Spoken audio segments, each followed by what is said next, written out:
mysterious disease causing international anxiety. We're in Brazil, ground zero of the Zika outbreak, with disease detectives trying to stop the contagion from spreading.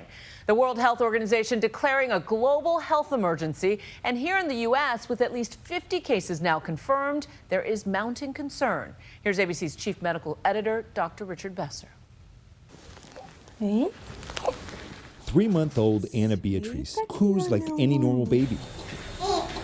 But Anna was born with microcephaly, an extremely small head due to abnormal brain development, a devastating neurological condition that doctors suspect is linked to a Zika virus infection during pregnancy. Hey, sweetie. In Brazil's countryside, the Barbosa family is one of thousands of families dealing with the virus. Roughly 150 cases of microcephaly occurred here in Brazil in 2014.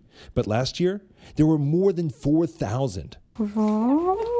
Anna's mother, Bruna, tells us that her Zika infection happened when she was about 12 weeks pregnant. She was the last one in her family to get it, but they were all sick. Fever, a headache, and a rash. Nobody imagined it could affect her baby. When during your pregnancy did you know that there was a problem with Ana Beatriz? Nenhum. Never? Nenhum. Anna's condition wasn't picked up until the sudden silence in the delivery room. Doctors told her Anna would only live for a day, but she's defying the odds. And she's looking right at you. Does she recognize you? Sim.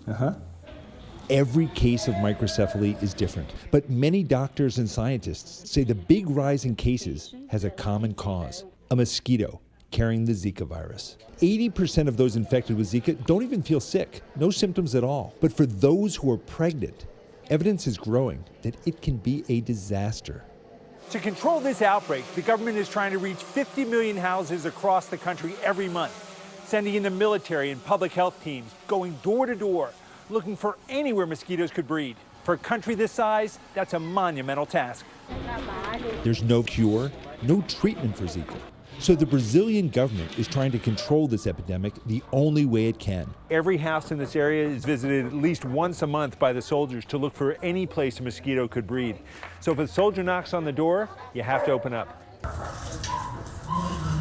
We follow one soldier along on his inspections. He's even looking to see where the water drains out of the refrigerator, the condensation, to make sure there's no pooling water there. That's all it would take for mosquitoes to breed. He's putting a chemical, a larvicide, on the top, which will kill those and hopefully will last and protect this water until the next time he comes. Like everyone in Brazil these days, we apply mosquito repellent constantly. But the virus is on the move. More than 50 cases so far reported in the U.S., all travel-related. Lizzie Morales, a Houston mother, contracted Zika on a Christmas visit to El Salvador. You can see my lips, bumps in my lips, my eyes, my ears. You have no strength, no energy, like to do anything, not to even sit down. All you want to do is lay down and sleep. She wasn't pregnant. Her symptoms subsided. And since the virus is believed to leave your blood when you recover, any future pregnancies should be fine. Today, Florida Governor Rick Scott declared a public health emergency in 4 counties where people have been diagnosed with Zika. The Red Cross is telling donors to hold off giving for 28 days if they've been somewhere that has Zika transmission. And just yesterday, the first confirmed case of Zika transmission in the U.S. spread not by a mosquito, but through sexual contact with someone infected by the virus.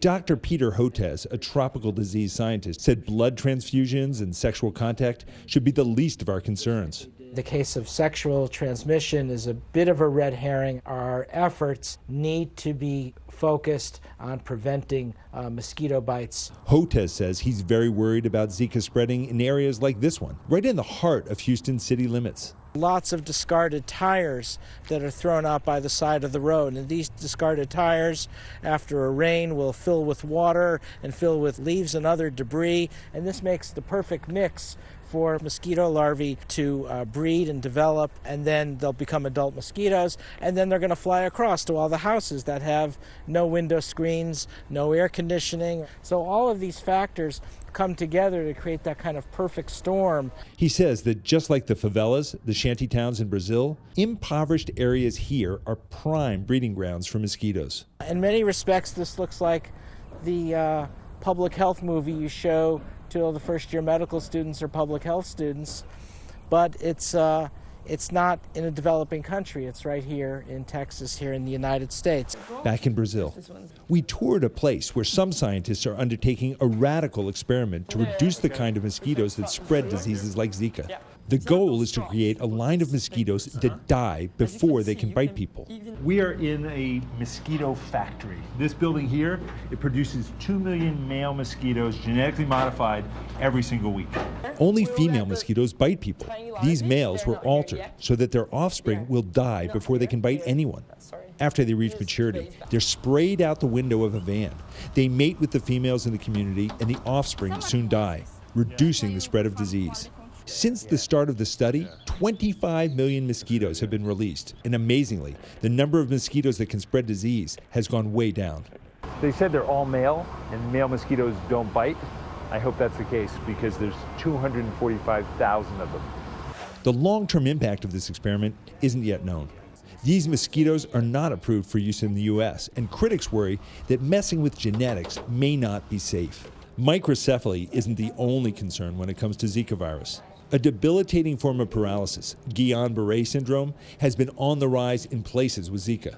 The big question, though, is whether Zika is the cause. To answer this, Dr. Ashley Stachinsky, a first-year detective with the CDC, took us with her as she conducted an investigation in partnership with the Brazilian Health Ministry.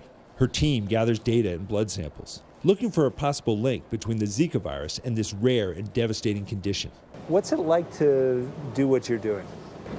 Well, it's humbling because of the significance of the public health problem, but it's also sort of exciting to be on the investigative side and trying to figure it out in real time. The Summer Olympics are now just 6 months away, and so many questions remain. Preparations have begun, including fumigating the main stadium for mosquitoes. Late last week, Rio's Olympic Committee said they were confident athletes in Brazil will be completely safe. But American wrestler Alyssa Lampe, who was in Rio training for the Games, isn't so sure. She says she's being cautious. Wearing bug spray, I guess. I haven't really been outside the hotel, so I think that's really helping. But yeah, it's kind of scary. The reality is we are just starting to learn about Zika virus, about its effects, and how to fight it. We don't yet know either what proportion of the children born with microcephaly have it because of Zika, and whether there are other conditions besides microcephaly that may be associated with Zika. So, as the dancers here prepare for Carnival, a worried Brazil wonders, where do we go from here? For Nightline, I'm Dr. Richard Besser, Piracicaba, Brazil.